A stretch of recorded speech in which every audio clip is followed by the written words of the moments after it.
right, one last example. In this last example, we have 3 equations, and we have 3 different defined ranges for x. So we're going to start out, again, making our table of values.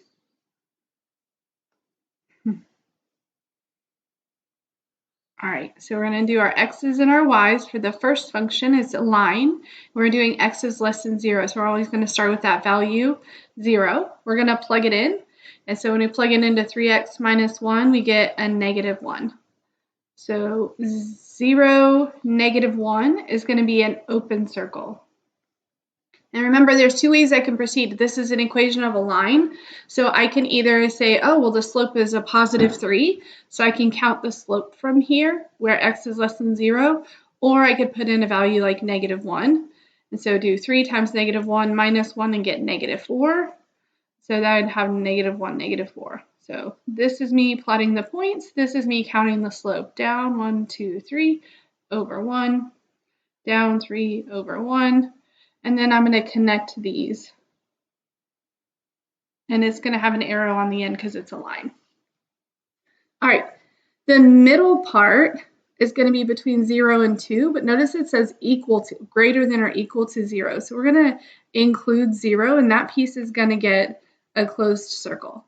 So when x is 0 in the 2x squared, we're going to get 0 for y. So we're going to have a closed circle at 0, 0.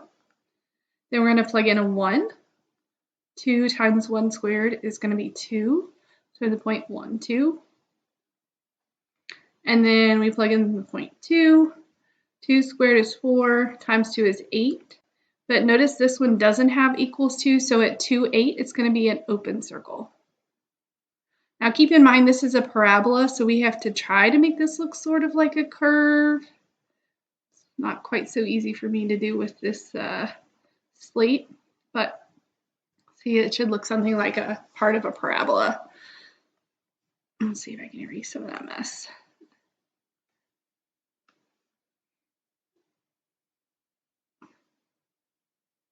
All right, looks like that might be as good as it's going to get.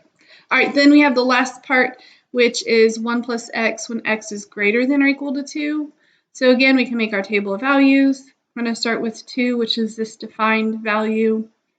Plug it in. 1 plus 2 is 3. So we're going to have a point at 2, 3. And because it's equal to, we'll have a closed circle at 2, 3.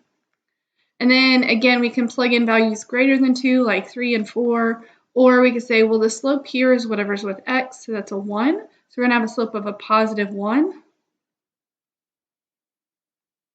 So up 1 over 1, up 1 over 1, and we connect these in a line, and we're going to make arrow at the end.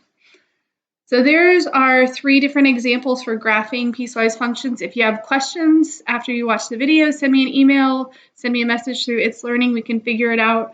But you're going to have some practice on It's Learning to try these, and I'll put up an answer key so you can check your work. Hope everything's going well. See you soon.